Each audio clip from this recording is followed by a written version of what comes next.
നമ്മളെ ഓർമ്മിപ്പിക്കുന്ന ആൾക്കാരല്ല എൻ്റെ വീട്ടുകാർ. എന്ത് പറ്റിയത്, പുതിയതായിട്ട് സംസാരമൊക്കെ മാറി വരുന്നു എന്ന് നമ്മളെ ഓർമ്മിപ്പിക്കും. മനസ്സിലായി. അതുകൊണ്ട് തന്നെ ഞാൻ പറഞ്ഞു, എനിക്ക് ഇപ്പൊ എൻ്റെ ഈ മുട്ടുവേദന വന്ന് ഇപ്പൊ എൻ്റെ ഡോക്ടർ പറഞ്ഞു, ഒരു കാര്യം ചെയ്യും, നിങ്ങൾ കഴിയുന്നത് ഈ രണ്ട് കാലും കൂടെ ഇങ്ങനെ തൂക്കിയിട്ടിരിക്കരുത്, നീര് വരും. അപ്പോൾ ഒരു കാലിന്റെ മുകളിൽ ഒരു കാല് വെച്ച് അങ്ങനെ ഇരിക്കൂ. പക്ഷെ എൻ്റെ വീട്ടിൽ സമ്മതിക്കത്തില്ല. എന്ത് പറ്റി മക്കളെ, കാല് ഭാരമായിട്ട് തോന്നുന്നോ, എന്ത് പറ്റി കാലുമേ കാലിട്ടൊക്കെ ഇരിക്കുന്നതെന്ന് ചോദിക്കും. എന്നാലും ആരും ഇല്ലാത്തപ്പോൾ ഞാനപ്പോൾ യൂസ്ഡ് ആവുകയാണ്. അപ്പോൾ അങ്ങനെയുള്ള നല്ല എഡ്യൂക്കേറ്റഡ് ആണ് എൻ്റെ അമ്മ. പക്ഷെ എങ്കിലും പറഞ്ഞു തരുന്നൊക്കെ അങ്ങനെയുള്ള കാര്യങ്ങളാണ്. അപ്പം നമ്മുടെ പെരുമാറ്റത്തിൽ കുറച്ചൊരു കൂടുതൽ ഗൗരവമോ കുറച്ച് ഹാർഷായി പോയി കഴിഞ്ഞാൽ അങ്ങനെയൊന്നും സംസാരിക്കാൻ പാടില്ല എന്ന് എല്ലാവരും കൂടെ നമുക്ക് ഓപ്പോസിറ്റ് ആവും. എല്ലാവരും, കുടുംബത്തിലുള്ള എല്ലാവരും എന്തു അയ്യോ അത് ഭയങ്കര മോശമായപ്പോൾ അങ്ങനെ സംസാരിച്ചത്. അപ്പം നമുക്ക് വല്ലാത്തൊരു അന്തരീക്ഷമാവും നമ്മുടെ വീട്ടിലെ. അപ്പൊ ചേച്ചിക്ക് അങ്ങനെ എപ്പോഴെങ്കിലൊക്കെ മാറ്റങ്ങൾ സംഭവിച്ചിട്ടുണ്ട്? അപ്പൊ ചിലപ്പോ നമ്മൾ മനുഷ്യരല്ലേ, ചിലപ്പോ ചിലരുടെ നിരന്തരമായ ചില ചോദ്യങ്ങളോ പെരുമാറ്റമോ നമുക്ക് ഇഷ്ടപ്പെടാതെ വരുമ്പോ നമ്മൾ കുറച്ച് ഗൗരവക്കാരിയാവും, അല്ലെങ്കിൽ കുറച്ച് അങ്ങനെ ശ്രദ്ധിക്കാതെയൊക്കെ വരുമ്പോ ഒരു മിനിറ്റ് മോളെ ഒന്ന് വന്നേ, എൻ്റെ അമ്മ അകത്തോണ്ട് അങ്ങനെ പെരുമാറരുത്. ഇഷ്ടമുണ്ടോ ഇല്ലയോ നമ്മളെ അന്വേഷിച്ച് അവർ വന്ന് സംസാരിക്കുകയാണ്. അവര് പോകുന്ന അത്രയും സമയം വരെ ഒരു ചിരി മുഖത്ത് ഉണ്ടാവണം എന്ന് ഓർമ്മിപ്പിക്കും. അപ്പൊ നമ്മൾ വല്ലാതെ അപ്സെറ്റ് ആവും. മനസ്സിലായില്ലേ? അപ്പോ നമ്മുടെ ഓപ്പോസിറ്റ് ഇരിക്കുന്ന ആൾക്കാരുടെ മനസ്സിനെ വ്രണപ്പെടുത്താത്ത രീതിയിൽ പെരുമാറിയേ പറ്റൂ എന്നുള്ളത് നമ്മൾ അറിയാതെ നമ്മുടെ മനസ്സിൽ കിടക്കുകയാണ്. അപ്പോൾ നമ്മൾ കുറച്ച് എന്തെങ്കിലും ഇപ്പം ഇപ്പോഴൊക്കെ എന്ന് വെച്ച് കഴിഞ്ഞാൽ എനിക്ക് ഒന്നാമത്തെ കാര്യം ലൈഫിൽ അഭിനയിക്കാൻ ഒട്ടും അറിയാത്തത് കൊണ്ട് ചില കുറെ കൂടുതൽ ഇറിറ്റേഷൻ ഒക്കെ വരുമ്പോൾ കുറച്ചങ്ങ് പ്രകടിപ്പിച്ച് പോകും അറിയാതെ. പക്ഷെ ഇത് വെച്ച് കഴിയുമ്പോൾ ഞാൻ ഓർക്കും, എൻ്റെ അമ്മയും എൻ്റെ വീട്ടിലുള്ളവരെല്ലാം ഓർക്കും, അയ്യോ ഇവരാരെങ്കിലും അവരോട് പറയൂ. പിന്നത്തെ കുറ്റബോധം മുഴുവൻ അതാണ്. പിന്നെ അവരെ ഒന്നും ഇങ്ങനെ പാച്ചപ്പ് ചെയ്തെടുക്കും. പക്ഷെ ഞാൻ അങ്ങനെ പറഞ്ഞല്ല കേട്ടോ, ഇങ്ങനെയല്ല കേട്ടോ. പക്ഷെ നമ്മുടെ കുടുംബാന്തരീക്ഷം തന്നെയാണ് നമ്മളുടെ പല മാറ്റങ്ങൾക്കും കാര്യം. തീർച്ചയായിട്ടും. ഈ കൽപ്പന ചേച്ചി രഞ്ജിനി ചേച്ചിയായിട്ട് എനിക്ക് നല്ല അടുപ്പമുണ്ട്. നല്ല ചേച്ചിനെ ഞാൻ ആദ്യമായിട്ട് ഇങ്ങനെ മീറ്റ് ചെയ്യണത്. പക്ഷെ ഒരുപാട് ഷോസും കാര്യങ്ങളൊക്കെ ആയിട്ട് കൽപ്പന ചേച്ചിയുടെ ഒക്കെ ഒരുപാട് ചെയ്തിട്ടുള്ളതുകൊണ്ട് എപ്പോഴും ഇങ്ങനെ വിശേഷങ്ങളും കാര്യങ്ങളും അപ്പോഴൊക്കെ ചേച്ചിയാണ് ഞങ്ങളുടെ ഇടയിൽ. എപ്പോഴും അതിനിടയിൽ ഉർവശി എന്നുള്ള പേര് പറയാതെ പോവേയില്ല, എപ്പോഴും ഇങ്ങനെ പറയും. ഈയിടെയും കൂടെ രഞ്ജിനി ചേച്ചിനെ ഞാനൊരു ഇന്റർവ്യൂ കൂടെ ചെയ്തിരുന്നു. അപ്പൊ ഈ നിങ്ങൾ എല്ലാവരും എന്ന് പറയുമ്പോഴും നിങ്ങൾക്ക് എല്ലാവർക്കും ഒരു വല്ലാത്തൊരു ചാമുണ്ട് ചേച്ചി.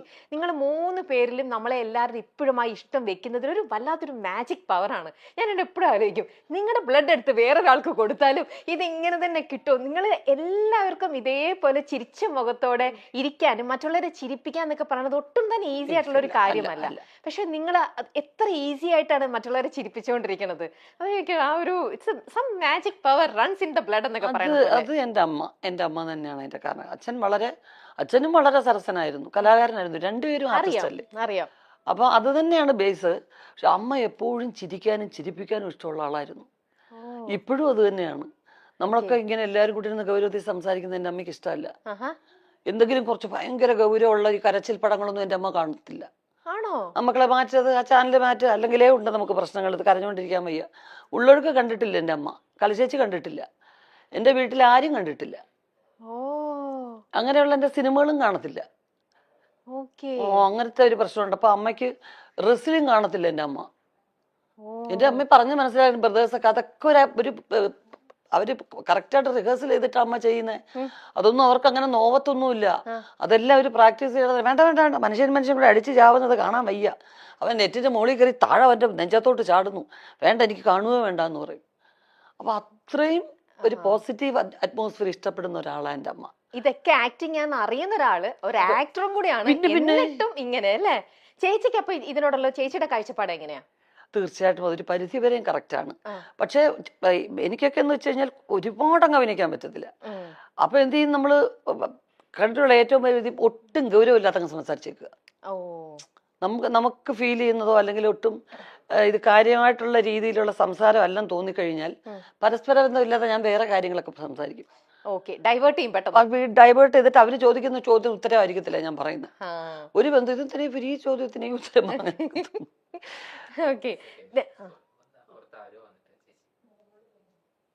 വന്നിട്ടുണ്ടോ? മക്കളെ ഓടിവാടാ, അമ്മയുടെ കുഞ്ഞാണ്ട. മക്കളെ രമ്യ ചേച്ചി അറിഞ്ഞൂടെ? Nice meeting you. അത് കുറച്ചേറെ മക്കൾ അമ്മയ്ക്കും കൂടെ അധികം സ്പൈസി ഇല്ലാത്തെന്തെങ്കിലും അമ്മയ്ക്കും കൂടെ ഓർഡർ ചെയ്യാം. അമ്മ കുറച്ച് വിളിച്ചു കുഞ്ഞിനും കൂടെ ഓർഡർ ചെയ്തോ. മേളിലുണ്ടോടാ എല്ലാം വലിച്ചു വാരിയിട്ടേക്കാ മുകളിലത്തെ റൂം കേട്ടാ. ചേച്ചി, നിങ്ങളുടെ കൂടെ ഏറ്റവും കൂടുതൽ നർമ്മം അല്ലെങ്കിൽ ഭയങ്കര എന്താ പറയാ ഹ്യൂമർ സെൻസും കൗണ്ടറൊക്കെ പറയണത് നിങ്ങളിൽ ആരാ? കൽപ്പന ചേച്ചി ആണോ? അയ്യോ മിനി ചേച്ചി കൊച്ചിലെ മുതലേ അവളുടെ പേരൊക്കെ വേളൂർ കൃഷ്ണൻകുട്ടി ഞങ്ങളുടെ പിന്നെ കഥയുടെ പേരുകളിലൊക്കെ അവൾ അറിയപ്പെട്ടിരുന്നത്. ആൾക്കൂട്ടത്തിൽ ഏലിയമ്മ അങ്ങനെയൊക്കെയാ വിളിച്ചിരുന്നത്. കാരണം വെച്ചാൽ എവിടെ ആൾക്കൂട്ടോ ബഹളം ഉണ്ടെങ്കിൽ അവിടെ അതിൻ്റെ ഇടയ്ക്ക് വരും. എന്താ നിങ്ങളെ കാര്യം, എന്നിട്ട് ന്യൂസ് എത്തിക്കാനാ. ഓ എന്നിട്ട് വണ്ടി ഇടിച്ചപ്പോ എന്തോ പറ്റി എല്ലാത്തിനും പറഞ്ഞിട്ട് പോപ്പുലർ ആയിരുന്നു കൽപ്പന ചേച്ചി.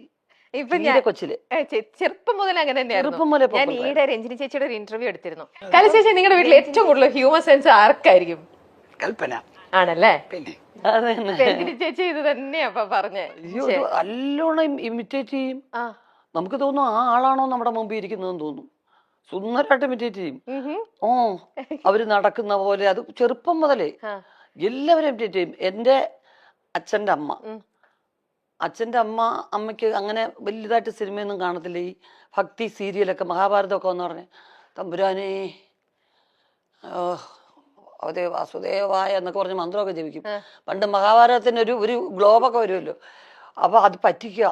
ഉമ്മ എണീക്കുമ്മ കൃഷ്ണൻ മരുന്നമ്മ എണീക്കുമ്മ തമ്പുരാനെ എന്തൊക്കെ അതൊക്കെ തൊഴും. അത് വേഷമാണോ ഇതാണെന്നുള്ള അത്ര ഇന്നസെന്റ് ആൾക്കാരായിരുന്നു നാട്ടുപുറത്തെ ശരിക്കും. അപ്പൊ രണ്ടുപേര് ഹഗ് ചെയ്യുന്നത് ഫിലിം ഒട്ടിച്ചിട്ടാണെന്നാണ് മിനി ചേച്ചിയെ പറഞ്ഞു ധരിപ്പിച്ചിരിക്കുന്നത്. കാരണം ഇതൊക്കെ എല്ലാം ഒറിജിനലാണെന്ന് പറഞ്ഞ ഞങ്ങളൊക്കെ അഭിനയിക്കല്ലേ. എന്തുവായത് ഇങ്ങനെ അങ്ങ് കെട്ടിപ്പിടിക്കുവോ, എന്തൊരു മോശമായത്, അത് മാറ്റത് പിള്ളേര് വഷളാവാതെ എന്ന് പറയും. അപ്പൊ ഉടനെ ഞങ്ങളൊരു അമ്മമ്മ അങ്ങനെയല്ല അമ്മമ്മ, ഇവിടെ ഒരാൾ നിൽക്കും ഇവിടെ എന്നിട്ട് ഈ ഫിലിം ഇങ്ങനെ ഒട്ടിക്കും അമ്മമ്മ എന്ന് പറഞ്ഞ് പറ്റിക്കും. മിനി ചേച്ചി ഇത് പറഞ്ഞ് അഭിനയിച്ച് പറ്റിക്കുന്നേ. എന്നിട്ട് പക്ഷെ വർഷങ്ങൾക്ക് ശേഷം എനിക്കത് ഒരനുഭവത്തിൽ വന്നു. അപ്പൊ ഞാൻ ആലോചിച്ചു, അയ്യോ പണ്ട് മിനി ചേച്ചി പറഞ്ഞൊരു തോന്നുന്നു. കാരണം മുരളിച്ചേട്ടൻ ഞാനും കൂടെ വെങ്കലത്തിലൊരു സംഗതി വരും. അപ്പൊ വെങ്കലത്തിലൊരു ഭയങ്കര മൊശടനായിട്ടുള്ള ഒരാളായിട്ടാണ് മുരളിച്ചേട്ടൻ. കല്യാണം വേണ്ട. അപ്പൊ ഒരു ഫസ്റ്റ് നൈറ്റ് സീക്വൻസ് ആണ്. അപ്പൊ ഞാൻ കൊച്ചാട്ടാന്നാ വിളിക്കുന്നത്, എന്റെ ബന്ധുവും കൂടാ. കൊച്ചാട്ടൻ എന്റെ കൂടെ ലവ് സീൻ അഭിനയിക്കാൻ വലിയ പാടാണ്. അപ്പൊ ഞാനും പറഞ്ഞു ഞാനും ലവ് സീൻ അഭിനയിക്കാൻ ഭയങ്കര മോശം, അത് പറഞ്ഞെങ്കിലും അറിയാം. പങ്കിള് പറഞ്ഞു ഇപ്പൊ ഇത് എടുക്കാണ്ടിരിക്കാൻ നിവൃത്തിയില്ലല്ലോ. പിന്നെ ഇങ്ങനെ ആലോചിച്ചിട്ടാണ് എന്റെ ഒരു ശില്പം വെച്ചിട്ട് എന്റെ ദേഹത്ത് തൊടുന്നതും ഒക്കെ ആ ശില്പത്തിനെ തൊടുന്നതായിട്ടാ കാണിച്ചിരിക്കുന്നത്. പിന്നെ രണ്ടുപേരും ഇങ്ങനെ ഹഗ് ചെയ്യുന്നൊരു സീക്വൻസ് ഉണ്ട്. അതിന് മുരളിച്ചേട്ടൻ അത്രയും ദൂരം അവിടെ, ഞാൻ ഇവിടെ, രണ്ട് ഷാഡോ പ്ലേ പോലെ. കറക്റ്റ് മുരളിച്ചേട്ടൻ അവിടെ നിന്ന് ഇങ്ങനെ എണീറ്റ് വരും ആ ഭാഗത്തുനിന്ന്, ഞാൻ ഇവിടുന്ന് ഇങ്ങനെ എണീറ്റ് പോവും. എന്നിട്ട് ഹഗ് ചെയ്യും. നിഴല് കാണുമ്പോ രണ്ടുപേരും അടുത്തിരുന്ന് ഹഗ് ചെയ്യുന്ന പോലെ. ഇങ്ങനെയൊക്കെ അങ്ങനെ എടുത്തിട്ടുണ്ട്. ഇതൊക്കെ ക്യാമറ ടെക്നിക്സ് എന്നൊക്കെ പറയുന്നത്. തീർച്ചയായിട്ടും ഇന്നും വേണമെങ്കിൽ അങ്ങനെ ചെയ്യാം. അങ്ങനെ ചെയ്യാലോ, തീർച്ചയായിട്ടും ചെയ്യാലോ. കാരണം ഞങ്ങൾക്ക് രണ്ടുപേർക്ക് അഭിനയിക്കാൻ പറ്റില്ല. ഞാൻ ബേസിക്കായിട്ട് എനിക്ക് അങ്ങനെയുള്ള സീക്വൻസ് വലിയ പാടാണ്. കാരണം ഒന്നാമത് എല്ലാവരും എന്നെ അത്ര വാത്സല്യത്തോടു കൂടിയാണ് സെറ്റിൽ കണ്ടിരിക്കുന്നത്.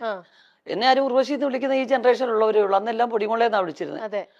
അപ്പൊ എനിക്ക് ഭയങ്കര കുറച്ചിലാണ് എനിക്ക് ലവ് സീൻ അഭിനയിക്കാൻ. അപ്പം ബെർലിച്ചേട്ടായിട്ട് പറഞ്ഞ ഈ കൊച്ചിന്റെ കൂടെ ചെയ്യാനേ പറ്റത്തില്ല, നടക്കത്തെ അത് നമുക്ക് വേറെ എന്തെങ്കിലും ചെയ്താൽ മതി, പറ്റത്തില്ല എന്ന് പറഞ്ഞു. അപ്പം അങ്ങനെയൊക്കെ പറ്റിക്കും.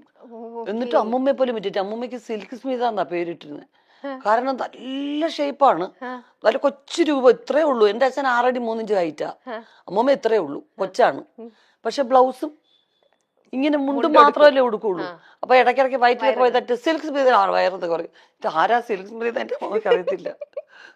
അവസാനം വരെ ചോദിക്കുമായിരുന്നു, ഇത് ആരാ ഈ സിൽക്ക് സ്മിത എന്ന് ചോദിക്കുക. അപ്പൊ എപ്പോഴും ഒരു ചിരിക്കുന്ന അന്തരീക്ഷം മിനി ചേച്ചി ഉള്ളിടത്തുണ്ട്. അത് ചേച്ചിയുടെ പ്രസൻസ് വരുമ്പോ, അത് നമുക്ക് അറിയുന്ന കാര്യമാണ്. ചേച്ചി പ്രസൻസ് വരുമ്പോ വല്ലാത്തൊരു പോസിറ്റിവിറ്റിയും ഒരു വൈബും ഫുൾ ചിരിയും മേളവും. എത്ര വിഷമവും എത്ര ടെൻഷനും നമുക്കുണ്ടെങ്കിൽ അതെല്ലാം നമ്മൾ മറന്നു പോകും. അതൊക്കെ ശരിക്കും ഒരു ദൈവത്തിന്റെ ഒരു അനുഗ്രഹം തന്നെയാണ്. നമുക്ക് ആ ഒരു പോസിറ്റിവിറ്റി മറ്റുള്ളവർക്ക് സ്പ്രെഡ് ചെയ്യാൻ പറ്റും. കുടുംബത്തിൽ നമുക്കൊരു സ്വാതന്ത്ര്യം ഉണ്ടാവുക, കുടുംബത്തിൽ രസകരമായിട്ടുള്ള കാര്യങ്ങൾ നമ്മുടെ കുടുംബത്തിൽ നടക്കുക എന്ന് പറയുന്നത് ഒരു വലിയ കാര്യം. ചേച്ചി ഇന്ന് നമ്മുടെ മൈൽ സ്റ്റോണിൽ ഇന്ന് രാവിലെ ഇന്റർവ്യൂ ചെയ്ത മനോജ് ചേട്ടന്റെ ഒരു ഇന്റർവ്യൂ ഉണ്ടായിരുന്നു. അതിനകത്ത് ചേട്ടൻ പറഞ്ഞിട്ടുണ്ട് മോൾക്ക് അഭിനയത്തിലേക്ക് വരാനായിട്ട് ഭയങ്കര ഇൻട്രസ്റ്റ് ആണ്. അപ്പൊ അത് വേണ്ടിയിട്ട് ഞാൻ അവൾക്ക് വേണ്ടിയിട്ട് വനിതയിൽ വിളിച്ചിട്ട് ഒരു ഫോട്ടോ ഷൂട്ട് ഞാൻ അറേഞ്ച് ചെയ്ത് കൊടുത്തു എന്നൊക്കെ പറഞ്ഞു.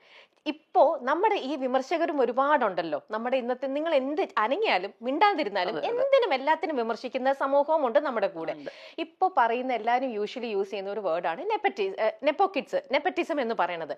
അച്ഛന്മാര് ഫീൽഡിൽ നിൽക്കുമ്പോൾ മക്കൾ അതിനകത്തേക്ക് സ്വാഭാവികമായിട്ട് വരും. എന്താ ഡോക്ടേഴ്സിന്റെ മക്കളും ഡോക്ടേഴ്സ് ആവുന്നുണ്ട്, ടീച്ചേഴ്സിന്റെ മക്കൾ ടീച്ചർ ആവുന്നുണ്ട്.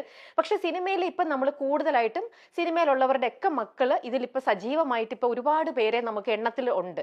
അതുകൊണ്ട് തന്നെ സോക്കോൾഡ് ഇപ്പൊ എല്ലാവരും പറഞ്ഞത് നെപ്പോ കിഡ് എന്ന് പറഞ്ഞിട്ട് നെപ്പോ കിഡ്സ് എന്നുള്ള ഇതിലേക്ക് വരുന്നു. ചേച്ചിക്കും ഇപ്പം നിങ്ങളുടെയും മകള് ഇതിലേക്ക് വരികയാണെന്നുണ്ടെങ്കിൽ ഇത്തരത്തിലുള്ള വിമർശനം മറ്റേ സൈഡിൽ നിൽക്കുകയും ചെയ്യുമ്പോൾ ചേച്ചി ഇതിനെ എങ്ങനെ കാണുന്നത്? എനിക്ക് അവളെ കൊച്ചിലെ മുതലൊരു ഫോട്ടോയ്ക്ക് പോലും നിർത്തുന്ന ഇഷ്ടം ഉണ്ടായിരുന്നില്ല. ഞാൻ മാത്രമേ ഉള്ളൂ വീട്ടിൽ അങ്ങനെ. വേണ്ട, അവള് പഠിക്കണം, എനിക്ക് പഠിക്കണമെന്ന് വലിയ ആഗ്രഹമായിരുന്നു. അപ്പൊ അവള് പഠിക്കാൻ നല്ല മിടുക്കിയായിരുന്നു. അപ്പോ അത് +2 ഒക്കെ കഴിഞ്ഞ് 85% ഉള്ള മാർക്ക് ഒക്കെ എടുത്ത് പഠിച്ചു കഴിഞ്ഞ് അവള് ബാംഗ്ലൂർ ഹോസ്റ്റലിൽ ചേർന്നാണ് കോഴ്സ് പാസ്സാവുകയൊക്കെ ചെയ്തത്. അപ്പൊ ഞാൻ പറഞ്ഞു, ജോലി നിന്റെ പഠിത്തത്തിനുള്ള ഒരു ജോലി നീ ചെയ്ത് ആ ശമ്പളം പറ്റി അതിനകത്തുനിന്ന് സ്വന്തം ചെലവിൽ കാര്യങ്ങളൊക്കെ നടത്തി പൈസയുടെ വില അറിയണം. അല്ലെങ്കിൽ ഒരു സെലിബ്രിറ്റി കുട്ടിയായിട്ട് മാത്രം വളർന്നാൽ ശരിയല്ലല്ലോ. പക്ഷെ അവൾ അക്ഷരം പ്രതി അനുസരിച്ചു. പിന്നെ ഡബ് സ്മാഷും അതും ഇതും ഒക്കെ എല്ലാം ശിവൻചേട്ടനാണ് പ്രോത്സാഹിപ്പിക്കുന്നത്. എപ്പോഴും കൂടുതൽ ഇത് അതെന്താ നിനക്ക് അങ്ങനെ, ഓക്കെ ഇങ്ങോട്ടാണ് വരാൻ ഇഷ്ടം എന്ന് പറഞ്ഞാൽ അപ്പം എല്ലാ കാര്യങ്ങളും കമ്മ്യൂണിക്കേറ്റ് ചെയ്യുന്ന കൂടെ അവിടെ.